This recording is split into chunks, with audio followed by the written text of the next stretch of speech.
Hello students, आज हम लोग डिस्कस करेंगे क्लास 12th केमिस्ट्री का रसायन विज्ञान का बहुत ही महत्वपूर्ण चैप्टर विद्युत रसायन के पार्ट 2 के अंतर्गत गैल्वेनिक सेल या वोल्टी सेल के बारे में। पिछले वीडियो में हम लोगों ने विद्युत रसायन सेल का इंट्रोडक्शन या परिचय के बारे में डिस्कस किया, जहां पर बताया गया था कि जो विद्युत रासायनिक सेल को स्टडी करने के लिए हमें दो प्रकार की विद्युत रासायनिक सेल की आवश्यकता होती है, एक तो गैल्वेनिक सेल की, दूसरी विद्युत अपघटनिक सेल की। तो दोनों को हम अलग अलग से विस्तार से स्टडी करने के लिए इस पार्ट में डिस्कस करने वाले हैं, मुख्य रूप से गैल्वेनिक सेल या वोल्टी सेल के बारे में। फिर आगे आने वाले पार्ट में हम लोग डिस्कस करेंगे विद्युत अपघटनी सेल के बारे में। तो देखिए, गैल्वेनिक सेल या वोल्टी सेल का निर्माण कैसे होता है, अभी हमने पिछले वीडियो में आप लोगों को बताया था। अगर पिछला वीडियो नहीं देखा है तो पहले उस वीडियो को देखें, तभी ये वीडियो आप लोगों को समझ में आएगा।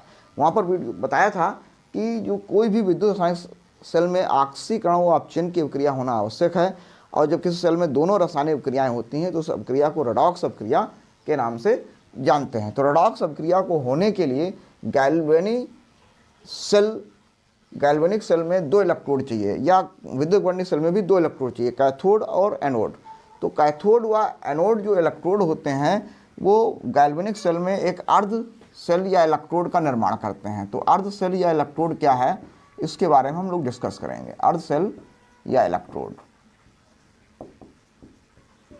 अर्ध सेल या इलेक्ट्रोड, हाफ सेल और इलेक्ट्रोड। तो हाफ सेल या इलेक्ट्रोड क्या होता है कि देखिए, अगर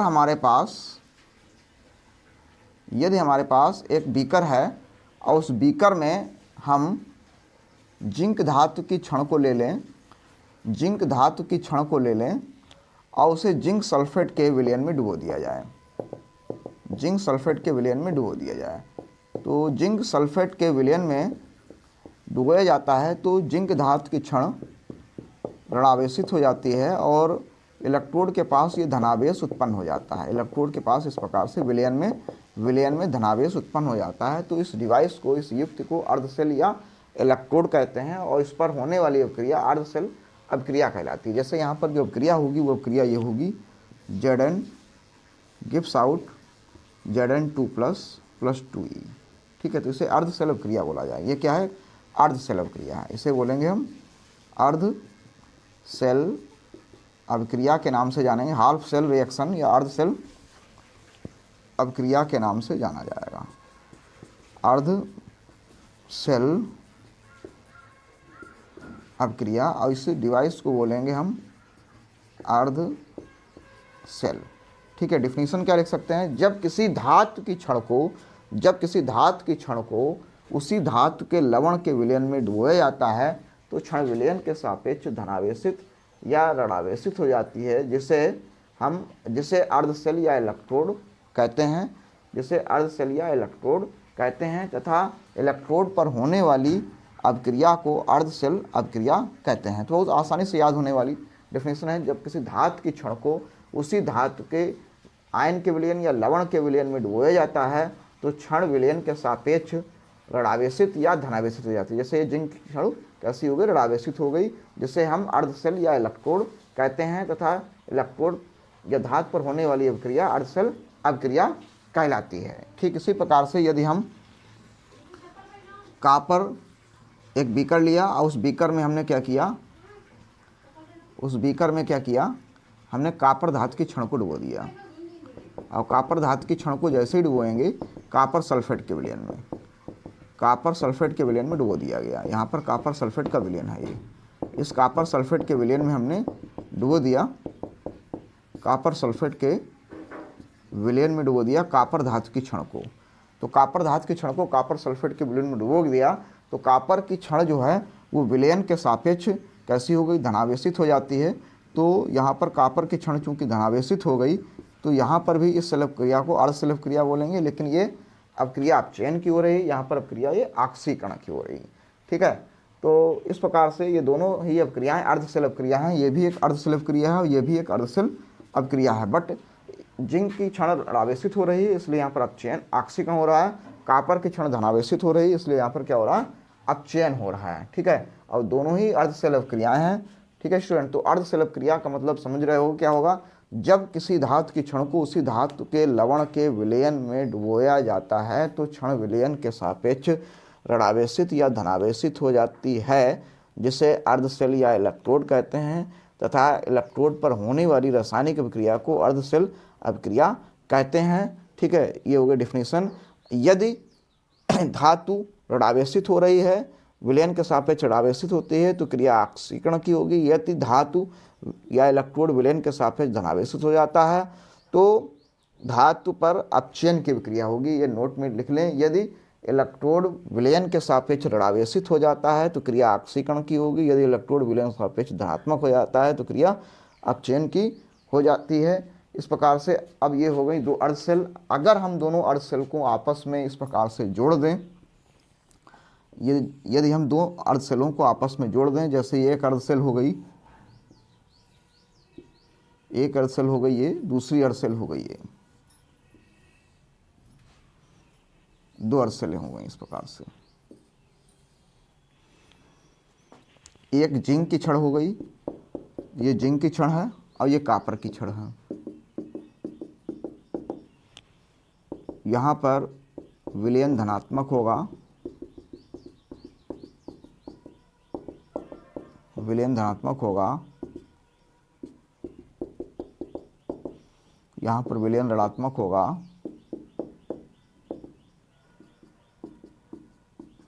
विलयन ऋणात्मक होगा, कॉपर सल्फेट का विलयन होगा। मान लीजिए कॉपर धातु की छड़ है, ये कॉपर इलेक्ट्रोड हो गया, जिंक इलेक्ट्रोड हो गया। यहाँ पर ये ले लिया जाएगा साल्ट ब्रिज, लवण ब्रिज होगा, ये लवण ब्रिज हो जाएगा। दोनों को बाह्य स्रोत से जोड़ दिया गया, वोल्ट मीटर से जोड़ दिया गया, कोई बाह्य स्रोत से जोड़ दिया गया। मान लीजिए बल्ब से जोड़ दिया हमने दोनों को, तो ये बल्ब जलने लगेगा। यहाँ पर ये बल्ब जो होगा वो जलने लगेगा, क्योंकि यहाँ पर धारा का प्रवाह होने लगेगा। क्योंकि जिंक क्या करेगा, ऋणात्मक इलेक्ट्रोड है तो जिंक से इलेक्ट्रॉन चलेंगे कॉपर इलेक्ट्रोड की ओर, और कॉपर से जिंक से इलेक्ट्रॉन चलेंगे कॉपर इलेक्ट्रोड की ओर, जिससे धारा चलेगी कॉपर इलेक्ट्रोड से जिंक इलेक्ट्रोड की ओर, तो धारा का प्रवाह होने लगेगा और ये पूर्ण सेल बन जाएगी। तो कह सकते हैं गैल्वेनिक सेल या वोल्टेज सेल क्या होती है कि जब दो अर्ध सेल को आपस में जोड़ा जाता है लवण ब्रिज के द्वारा तो प्राप्त सेल को हम गैल्वेनिक सेल या वोल्टेज सेल कहते हैं। इसमें किसी बाह्य स्रोत की आवश्यकता नहीं होती है, केवल दोनों अर्ध सेलों को आपस में जोड़ दिया गया तार से कनेक्ट करके और बीच में एक लवण ब्रिज लगा दिया गया। तो यहाँ पर जिंक इलेक्ट्रोड से कॉपर इलेक्ट्रोड की धारा बहने लगती है, इलेक्ट्रॉन का फ्लो होने लगता है, जिससे धारा बहती है कॉपर इलेक्ट्रोड से जिंक इलेक्ट्रोड की ओर। यहाँ पर जिंक इलेक्ट्रोड जो होता है वो एनोड कहलाता है, क्योंकि यहाँ पर ऑक्सीकरण हो रहा है। गैल्वेनिक सेल में जहाँ पर ऑक्सीकरण होता है उसे हम एनोड के नाम से जानते हैं, ये ऋण इलेक्ट्रोड होता है। और जिस इलेक्ट्रोड पर अपचयन होता है उसे हम कैथोड के नाम से जानते हैं, और ये इलेक्ट्रोड धन इलेक्ट्रोड होता है। यहाँ पर ये इलेक्ट्रोड कैसा होता है, धन इलेक्ट्रोड होता है, ठीक है स्टूडेंट्स। तो इस प्रकार से ये गैल्वेनिक सेल का निर्माण हो जाता है। तो इसको स्टूडेंट नोट कर लीजिए। फिर हम लोग डिस्कस करते हैं। यहाँ पर हमने बताया कि जिंक की क्षण विलयन के सापेक्ष ऋणावेशित हो गई या कॉपर की क्षण विलयन के सापेक्ष धनावेशित हो गई। तो धनावेशित या ऋणावेशित होने के कारण यहाँ पर एक पोटेंशियल या विभवांतर स्थापित हो जाएगा। तो उस विभवांतर का मान क्या होगा, ये हमें मेनली इस टॉपिक में डिस्कस करना है। तो इसको नोट कर लीजिए, फिर हम लोग आगे डिस्कस करते हैं।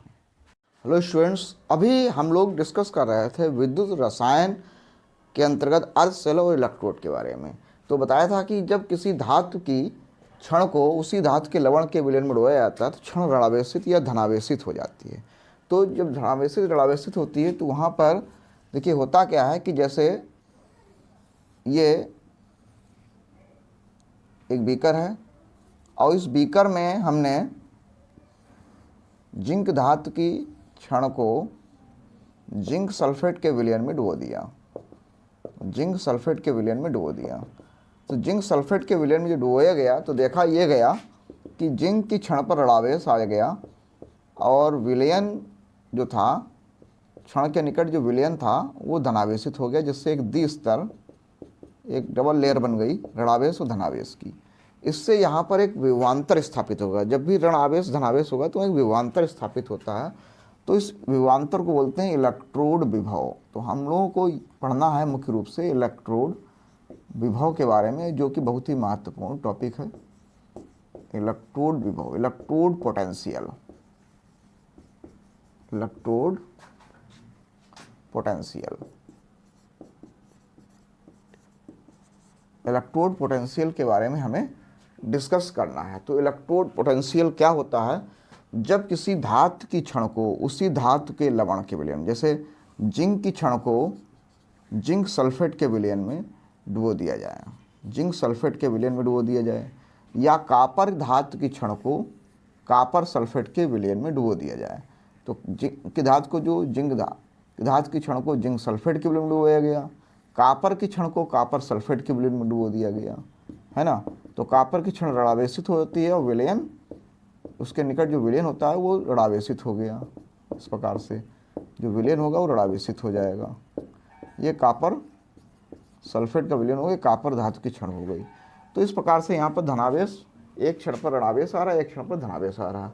तो ये धनावेश ऋणावेश जो उत्पन्न होता है, तो इनके बीच का अंतर जो होता है, क्षण और विलयन के मध्य जो विभवांतर आएगा, इस ऋणावेशित क्षण और धनावेशित विलयन, या धनावेशित क्षण और ऋणावेशित विलयन के बीच विभवांतर आएगा, उस विभवांतर की को ही इलेक्ट्रोड विभव कहते हैं। तो इसकी डिफिनीशन हमने बताई, जब किसी धातु की क्षण को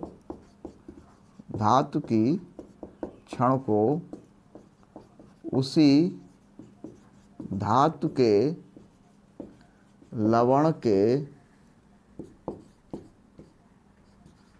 विलयन में डुबोया जाता है,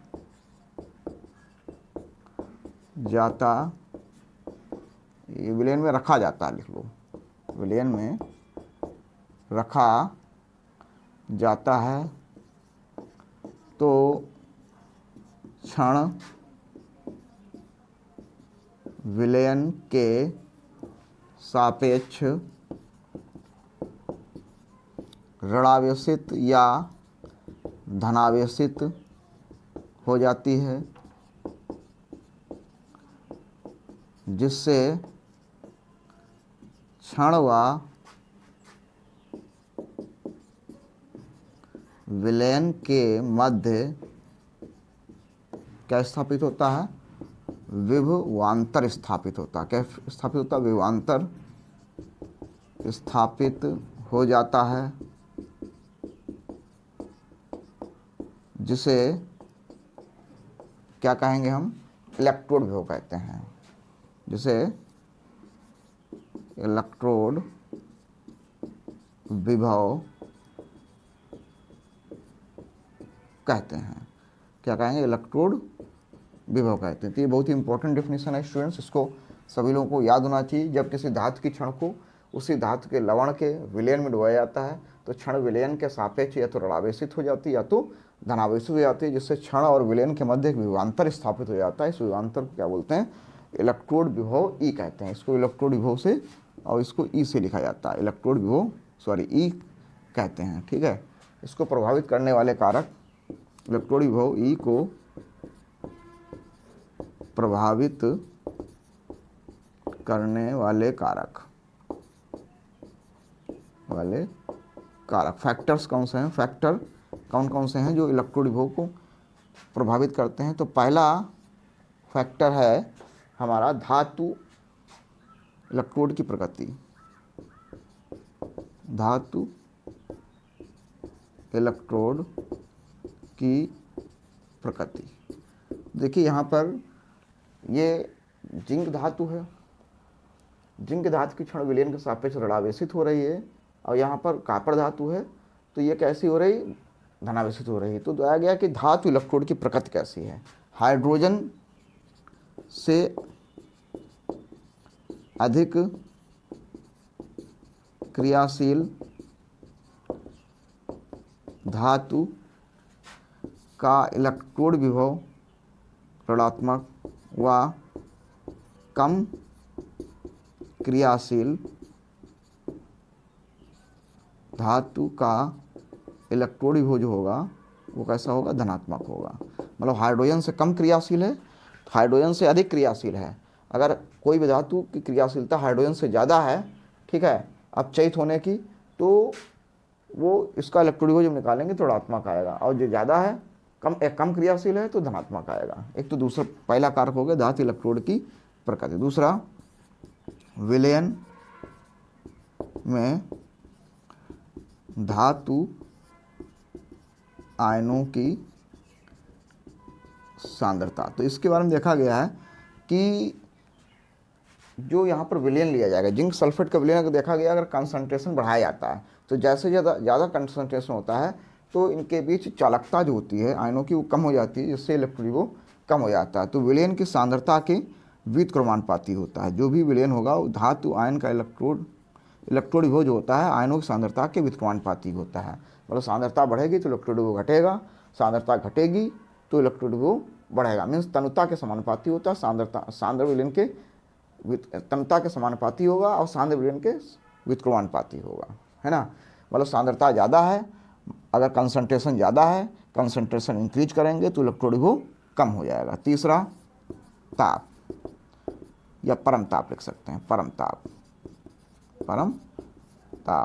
तो इलेक्ट्रोड विभव का जो मान होता है, ई की वैल्यू जो होती है वो परम ताप के समानुपाती होती है, क्योंकि जैसे ताप बढ़ेगा तो विलयन की मोबिलिटी या चालकता जो होती है उनका अभिगमन तेजी से होने लगता है। जितनी तेजी से इलेक्ट्रॉन या आयन गति करेंगे उतना ही ज़्यादा इलेक्ट्रोड विभव होगा। तो 3 फैक्टर्स जो होते हैं वो इलेक्ट्रोड विभव को इफेक्टेड करते हैं।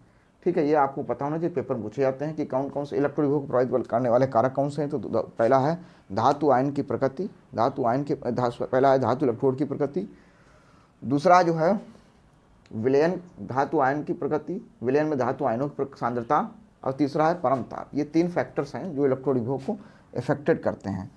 स्टूडेंट्स, अभी हम लोग डिस्कस कर रहे थे इलेक्ट्रोड विभव, जिसके बारे में बताया जब किसी धातु के क्षण को उसी धातु के लवण के विलयन में डुबोया गया तो क्षण विलयन के सापेक्ष या तो ऋणावेशित हो जाती है या तो धनावेशित हो जाती है, जिससे क्षण और विलयन के मध्य एक विभवांतर स्थापित होता है, जिसे हम इलेक्ट्रोड विभव कहते हैं। इलेक्ट्रोड विभव 3 कारकों में निर्भर करता है। नंबर 1, धातु इलेक्ट्रोड की प्रकृति कैसी है, जैसे जिंक की क्षण ऋणावेशित हो गई, दूसरी कॉपर क्षण धनावेशित हो गई, तो प्रकृति कैसी है। दूसरा, विलयन की सांद्रता कैसी है, और तीसरा जो है यहाँ पर जहाँ पर प्रयोग किया जा रहा है वहाँ पर ताप कैसा है। 3 फैक्टर्स पर डिपेंड करता है। अब इलेक्ट्रोड विभव उत्पन्न होने के कारण, इलेक्ट्रोड विभव उत्पन्न होने का कारण, तो अगर कारण समझना चाहते हैं तो देखिए ध्यान से समझेंगे इसको। कारण क्या होता है, देखिए जो धातु इलेक्ट्रोड होते हैं, तो धातु इलेक्ट्रोड से धातु आयनों की विलयन में जाने की प्रवृत्ति होती है। प्रवृत्ति से उत्पन्न दाब, धातु से, मतलब जो भी इलेक्ट्रोड है, जिंक है या कॉपर है, इस धातु से धातु आयन कहाँ जाएंगे, धातु आयन की विलयन में जाने की प्रवृत्ति होती है। और उस प्रवृत्ति से उत्पन्न जो दाब होता है, उत्पन्न दाब को धातु का विलयन दाब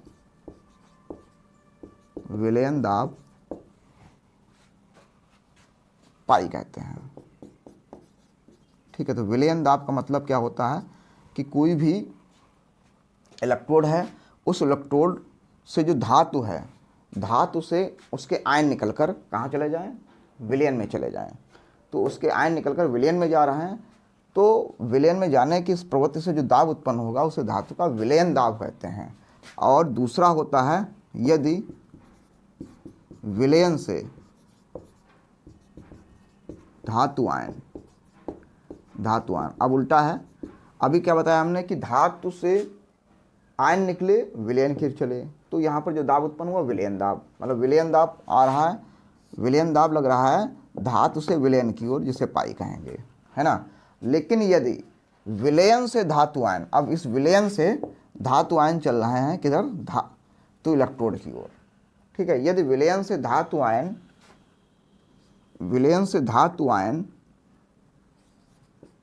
धातु इलेक्ट्रोड पर पहुंचकर उदासीन हो जाते हैं, उदासीन हो जाते हैं,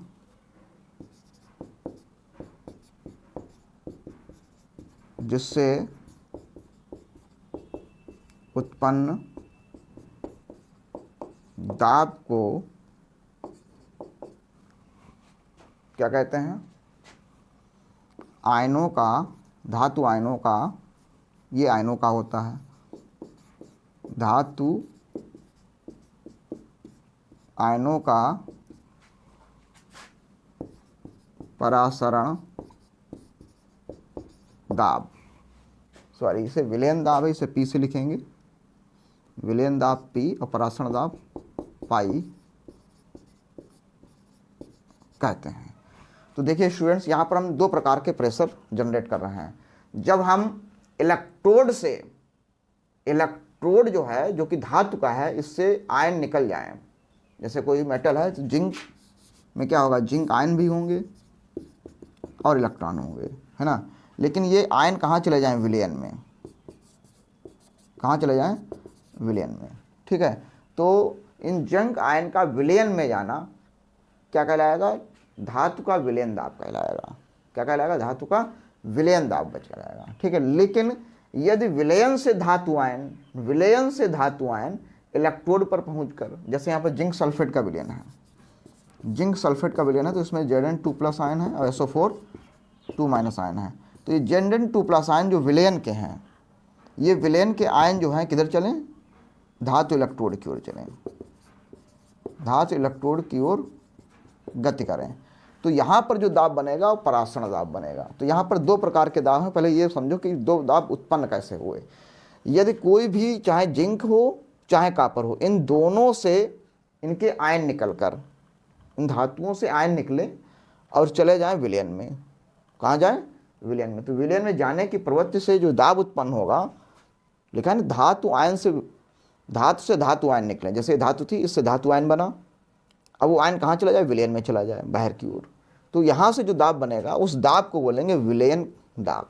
क्या बोलेंगे, विलयन दाब बोलेंगे, है ना। उल्टा हो रहा है, अगर विलयन है और उस विलयन में क्या होते हैं, चूंकि विलयन जो होता है, चूंकि धातु के लवण का विलयन होता है, जिंक की धातु की क्षण तो जिंक सल्फेट का विलयन होगा, कापर धातु की क्षण तो कापर सल्फेट विलयन होगा। तो उस विलयन में क्या होंगे, आयन होंगे, उस धातु के आयन होंगे और दूसरा जो ऋणायन होंगे। तो उस धातु के आयन अगर क्षण की ओर चल रहे हैं, किधर चल रहे हैं, क्षण की ओर या इलेक्ट्रोड की ओर चल रहे हैं, तो इलेक्ट्रोड पर जब पहुंचेंगे, आयन कोई भी इलेक्ट्रोड पर पहुंचेगा तो उस आयन पर धनावेश होगा। क्या होगा, आयन होगा तो धनावेश होगा, धातु धातु आयन होगा तो धनावेश होगा। तो उस धनावेश को जो इलेक्ट्रोड में उपस्थित इलेक्ट्रॉन है, इलेक्ट्रोड में उपस्थित जो क्या होंगे, इलेक्ट्रॉन, इस इलेक्ट्रोड में क्या होंगे, इलेक्ट्रॉन है, तो वो क्या करेगा, इलेक्ट्रोड से इलेक्ट्रॉन लेगा। धातु आयन क्या करेगा, इलेक्ट्रोड से इलेक्ट्रॉन लेगा। क्या लेगा, ये जो धातु आयन है वो क्या लेगा, धातु से इलेक्ट्रॉन लेगा, क्योंकि धातु की ओर चल रहा है, धातु इलेक्ट्रोड की ओर चल रहा है, धातु या धातु की इलेक्ट्रोड की ओर। ये धातु आयन कहाँ चल रहा है, धातु इलेक्ट्रोड की ओर, ऐसे अंदर की ओर जा रहा, कहाँ जा रहा, ऊपर की ओर जा रहा है, ऐसे। तो जब यहाँ पहुँचेगा तो इसको उदासीन होने के लिए मेटल क्या देगा, इलेक्ट्रॉन देगा, ठीक है, जिससे क्या हो जाएगा, उदासीन हो जाएगा। इस प्रोसेस से उत्पन्न जो दाब होगा उसे बोलेंगे धातु आयन का परासरण दाब। तो पहले तो ये समझ लो कि विलयन दाब क्या है, परासरण दाब क्या है। विलयन दाब मीन्स सॉल्यूशन प्रेशर। क्या होगा, जब धातु से आयन निकलकर विलयन में आ जाए, धातु से आयन निकलकर विलयन में आ जाए तो विलयन दाब हुआ। यहाँ पर जो दाब होगा विलयन दाब। लेकिन जब विलयन से आयन चलकर धातु इलेक्ट्रोड पर पहुँच जाए और इलेक्ट्रोड पर जब पहुँचे तो जैसे इलेक्ट्रॉन, जैसे Zn आयन पहुँचे, तो यहाँ पर क्या हुआ कि जैसे यहाँ पर Zn आयन पहुँचे तुरंत इसमें उपस्थित जो इलेक्ट्रॉन होंगे वो इस आयन को उदासीन करके मेटल बना देंगे। क्या बना देंगे, मेटल बना देंगे। तो उदासीन कर देते हैं, लिखा नहीं, धातु आयन धातु इलेक्ट्रोड पहुंचकर उदासीन हो जाते हैं, जिससे दाब जो उत्पन्न होता है उसे आयनों का परासरण दाब कहते हैं। ये दाब हो गए।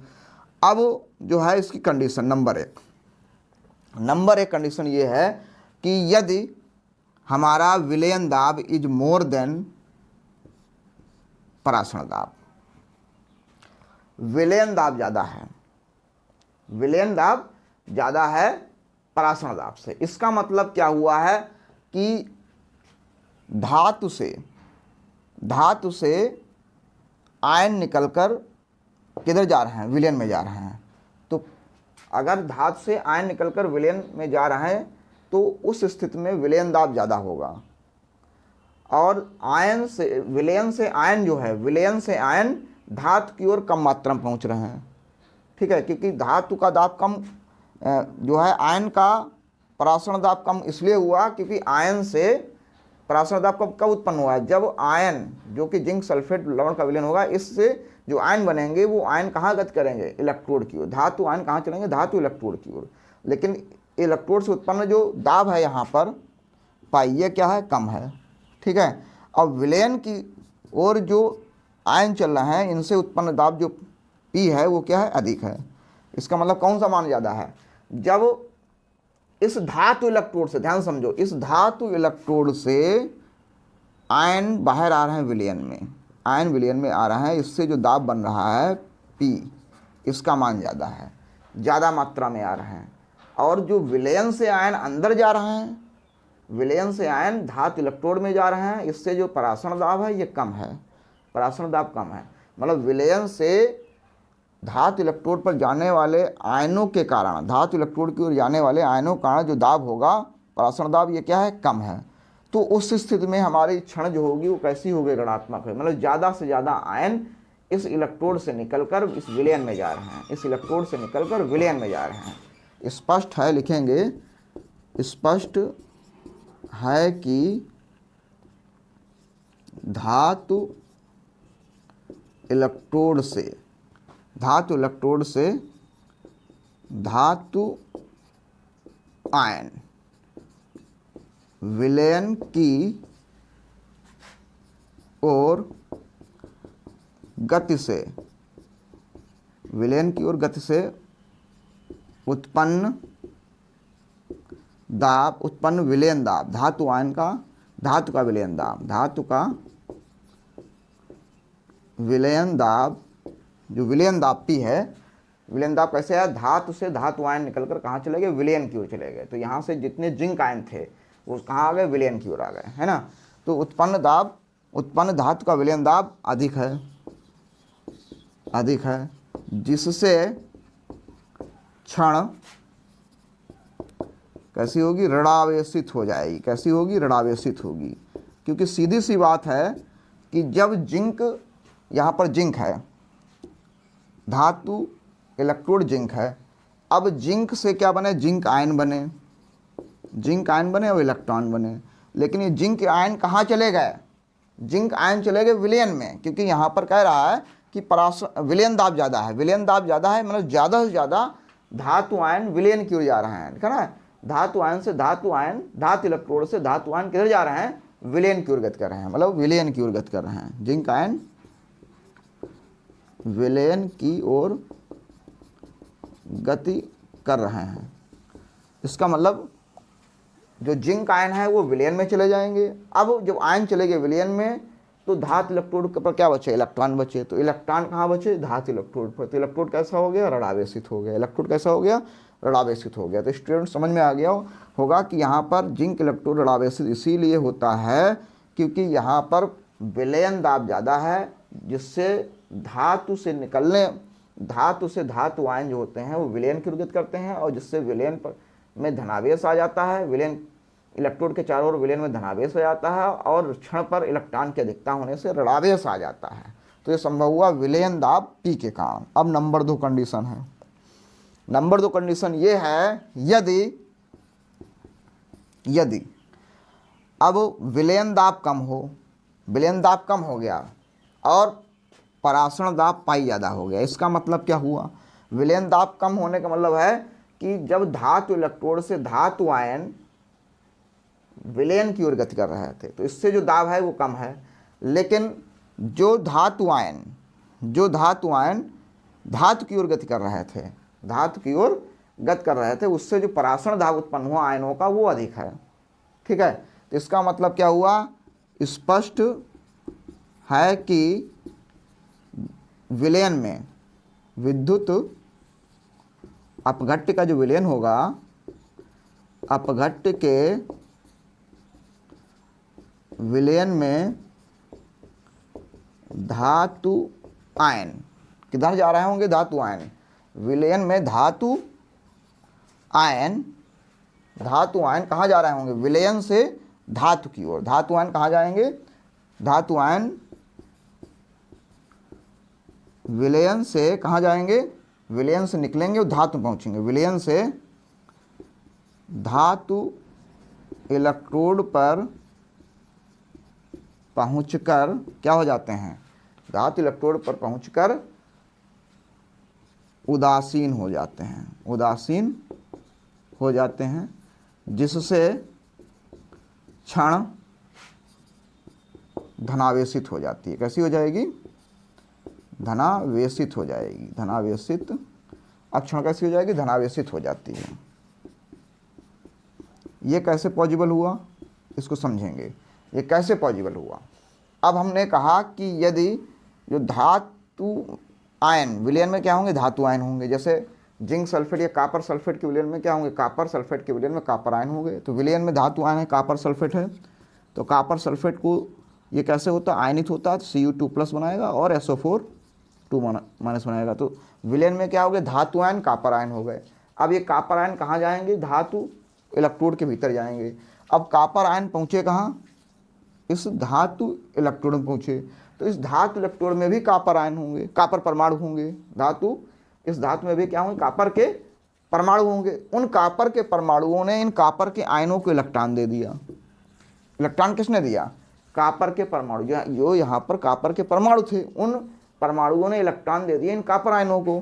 कॉपर आयनों को इलेक्ट्रॉन मिल गए, तो ये कॉपर मेटल बन गई। ये यहाँ पर एकत्रित हो गई। लेकिन जो कॉपर के परमाणु थे, उन परमाणुओं ने इलेक्ट्रॉन किसको दिया? कॉपर आयन को। अब कॉपर परमाणु से इलेक्ट्रॉन निकल कर चले गए कॉपर आयन पास, तो यहाँ पर क्या बन जाएंगे? कॉपर के आयन बन जाएंगे। यहाँ पर क्या बन जाएंगे? कॉपर के आयन बन जाएंगे। और सल्फेट आयन जो होंगे वो बाहर एकत्रित हो जाएंगे। ये सल्फेट आयन बाहर एकत्रित हो जाएंगे। इस प्रकार से यहाँ पर धनावेश उत्पन्न हो गया। तो धनावेश ऐसे आया जब परासरण आयनों का परासरण दाब ज़्यादा हुआ। आयनों का परासरण दाब कब ज़्यादा होगा? जब जो है अधिक मात्रा में विलयन से धातु आयन चलकर, अधिक मात्रा में विद्युत अपघट्ट के विलयन से धातु आयन चलकर धातु पर पहुंचते हैं और उदासीन हो जाते हैं। आयन धातु पर पहुंचे और उदासीन हो गए, तो इससे जो दाब उत्पन्न हुआ विलयन का, आयनों का परासरण दाब उत्पन्न हुआ, वो परासरण दाब ज़्यादा हो गया विलयन के दाब से। मतलब यहाँ पर भी इलेक्ट्रॉन निकलकर, मतलब धातुओं से धातु आयन निकलकर जा रहे थे विलयन में, लेकिन उसका जो दाब था विलयन दाब P वो कम था। मतलब यहाँ से भी कॉपर के परमाणुओं से कॉपर के आयन निकलकर विलयन में जा रहे थे, लेकिन उससे जो दाब था P वो कम था। और दाब कौन से ज़्यादा था? विलयन से जो कॉपर आयन थे, इस विलयन से कॉपर आयन जो थे वो धातु की ओर चलकर धातु इलेक्ट्रोड पर पहुंचते थे, और उन्होंने इलेक्ट्रॉन धातु इलेक्ट्रोड से लिए और कॉपर परमाणु बना दिए। जिससे यहाँ पर जो कॉपर परमाणु होंगे, यहाँ पर इस धातु में भी कॉपर के परमाणु होंगे।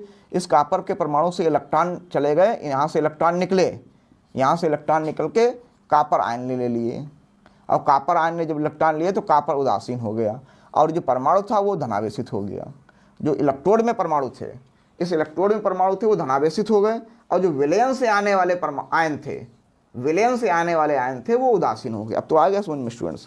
विलयन से जो आने वाले आयन थे वो उदासीन हो गए, लेकिन जो इसमें कॉपर में परमाणु थे वो आयनित हो गए, इसलिए यहाँ पर धनावेश आ गया। ठीक है, तो इस प्रकार से इलेक्ट्रोड विभव उत्पन्न होता है, धनात्मक और ऋणात्मक विभव। इसको याद रखेंगे। यदि विलयन का दाब ज़्यादा होगा, धातु के विलयन का दाब ज़्यादा होगा, तो क्षण ऋणावेशित होती है। और ये पॉसिबल जब है जब जो धातु विलयन में डुबोई गई है उसका इलेक्ट्रोड विभव ऋणात्मक जब ही आएगा जो अधिक क्रियाशील होगी। ठीक है, परासरण दाब अधिक होगा। ठीक है, और यदि मिलाई गई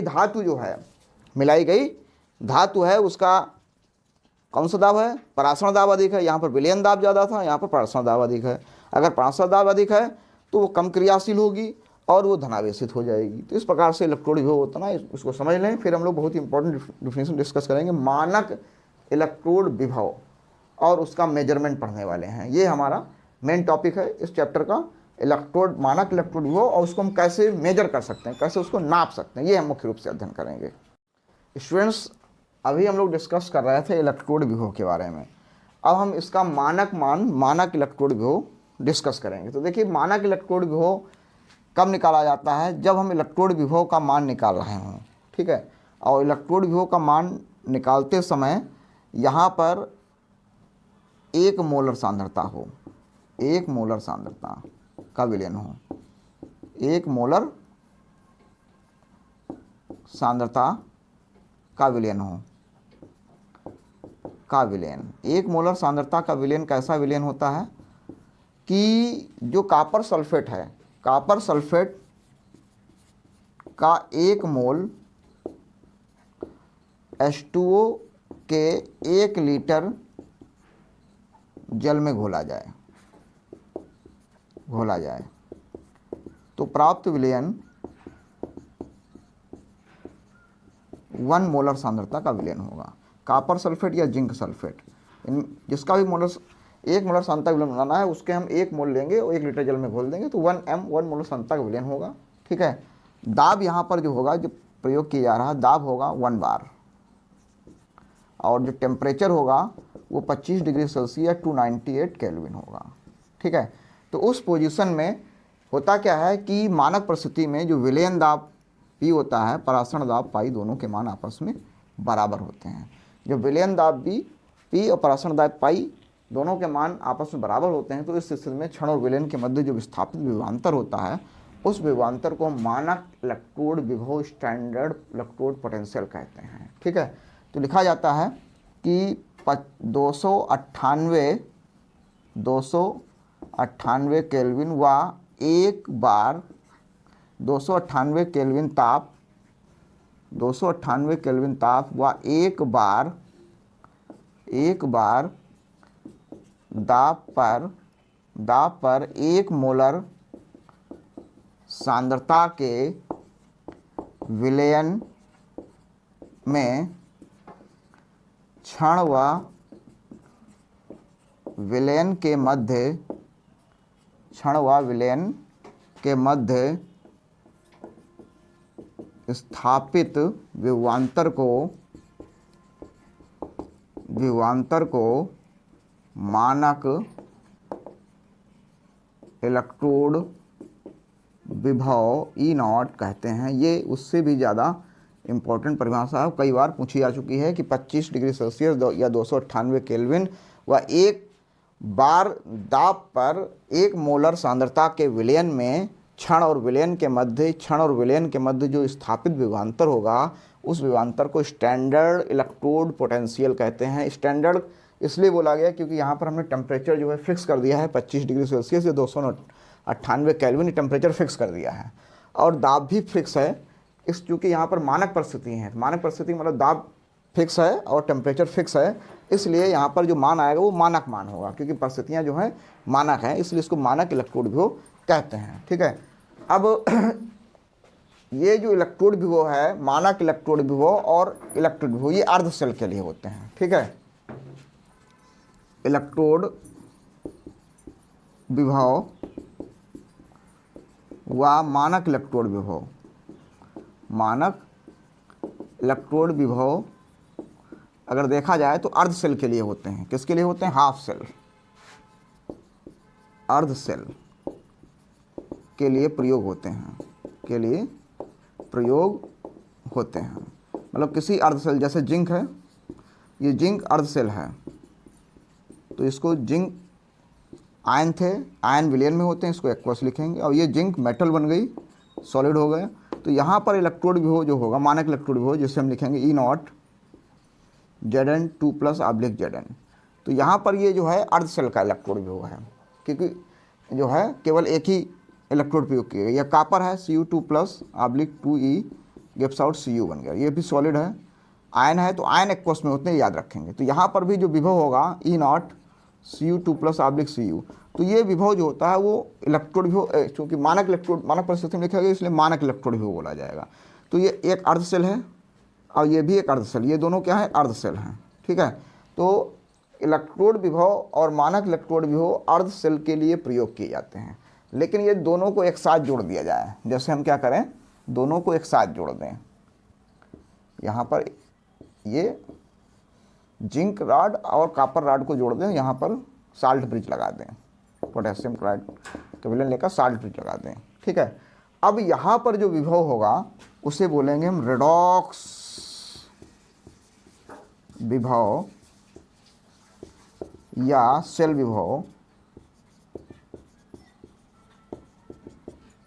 ठीक है, रेडॉक्स विभव या सेल विभव के नाम से जाना जाएगा। तो रेडॉक्स विभव या सेल विभव क्या होता है कि सेल विभव का मतलब जो पूर्ण सेल बन गई। अभी तो क्या थी, एक अर्ध सेल थी, या तो केवल जिंक इलेक्ट्रोड था या केवल कॉपर इलेक्ट्रोड था, तो उस इलेक्ट्रोड और विलेन के मध्य स्थापित विभवांतर जो था वो इलेक्ट्रोड विभव था। लेकिन सेल विभव या रेडॉक्स विभव क्या होता है कि किसी सेल में उसके दो इलेक्ट्रोडों के बीच के विभवांतर को, किसी सेल के दो इलेक्ट्रोडों के बीच के विभवांतर को हम क्या बोलते हैं, सेल विभव या रेडॉक्स विभव कहते हैं। और जब भी सेल बनेगी तो उसमें क्या होगा, एक इलेक्ट्रोड पर ऑक्सीकरण होगा और दूसरे इलेक्ट्रोड पर अपचयन होता है। तो जब किसी सेल में ऑक्सीकरण और अपचयन क्रिया साथ साथ होती है तो उसके दोनों इलेक्ट्रोडों के बीच के विभवांतर को रेडॉक्स विभव या सेल विभव कहते हैं। तो रेडॉक्स विभव कब होता है, रेडॉक्स अपक्रिया बताई थी। रेडॉक्स अपक्रिया का मतलब जब किसी सेल में ऑक्सीकरण और अपचयन दोनों साथ साथ हो रहे हों, ठीक है। तो जब किसी सेल में ऑक्सीकरण व अपचयन अभिक्रिया साथ साथ होती है तो सेल के दोनों इलेक्ट्रोडों के मध्य, तो सेल के दोनों इलेक्ट्रोडों के मध्य स्थापित विभवांतर को सेल या रेडॉक्स विभव कहते हैं। क्या कहते हैं, रेडॉक्स विभव कहते हैं। ये भी एक इम्पॉर्टेंट परिभाषा है। इस टॉपिक से यही 2-3 परिभाषाएं आती हैं, नहीं तो न्यूमेरिकल आएगा। तो पहली तो आती है इलेक्ट्रोड विभव परिभाषा, इलेक्ट्रोड विभव को प्रभावित करने वाले कारक जो पीछे बता चुके हैं। दूसरी ये मानक इलेक्ट्रोड विभव हो गया, स्टैंडर्ड इलेक्ट्रोड पोटेंशियल मीन्स ये हो गया मानक इलेक्ट्रोड विभव, जिसकी परिभाषा हम तुम्हें बता चुके हैं। लेकिन इलेक्ट्रोड विभव, मानक इलेक्ट्रोड विभव दोनों हमने बताया अर्ध सेल के लिए होते हैं। अर्ध सेल के लिए प्रयोग किए जाते हैं। अगर पूर्ण सेल बन रही है तो पूर्ण सेल में एक पर ऑक्सीकरण होगा, एक पर अपचयन होगा। जैसे यहाँ पर जिंक का ऑक्सीकरण हो रहा है तो कॉपर का यहाँ अपचयन होगा। जिंक का ऑक्सीकरण हो रहा है तो कॉपर का अपचयन होगा। तो जिंक में ऑक्सीकरण हो रहा है तो Zn से क्या होंगे, 2+ आयन बनेंगे और 2E, ठीक है। और कॉपर में क्या होगा, 2 आयन्स 2 इलेक्ट्रॉन ग्रहण करेंगे, कॉपर मेटल बन जाएगी। तो जिंक से जिंक आयन बनना है और कॉपर आयन से कॉपर मेटल बन रही है, ठीक है। तो एक में ऑक्सीकरण हो रहा है, जिंक में ऑक्सीकरण हो रहा है और कॉपर में अपचयन हो रहा है। जहाँ पर ऑक्सीकरण होता है उसे हम एनोड बोलते हैं, ये ऋण टर्मिनल होता है। और जहाँ पर अपचयन होता है उसे हम कैथोड बोलते हैं, ये धन टर्मिनल होता है, ठीक है। तो इस प्रकार से जब किसी सेल में ऑक्सीकरण और अपचयन अभिक्रियाएं साथ साथ होती हैं तो सेल के दोनों इलेक्ट्रोडों के मध्य स्थापित विभवांतर को सेल या रेडॉक्स विभव के नाम से कहते हैं। इसे हम ई सेल नॉट से लिखेंगे, ई सेल नॉट से रिप्रेजेंट करते हैं, ठीक है। तो हमें अगर मानक इलेक्ट्रोड विभव निकालना है तो मानक इलेक्ट्रोड विभव निकालने के लिए हमें एक सेल का मतलब इसको सेल के रूप में समझना पड़ेगा कि सेल कैसे बनती है, और फिर हम इसके मानक इलेक्ट्रोड विभव की गणना सीखेंगे यहाँ पर। तो अगर मानक इलेक्ट्रोड विभव की गणना करना सीखना है, कैलकुलेशन करना सीखना है, तो पहले सेल का निरूपण सीखेंगे, फिर उसके द्वारा हम मानक इलेक्ट्रोड विभव कैसे निकालते हैं इसके बारे में सीखेंगे। इसको नोट कर सकते हैं स्टूडेंट्स।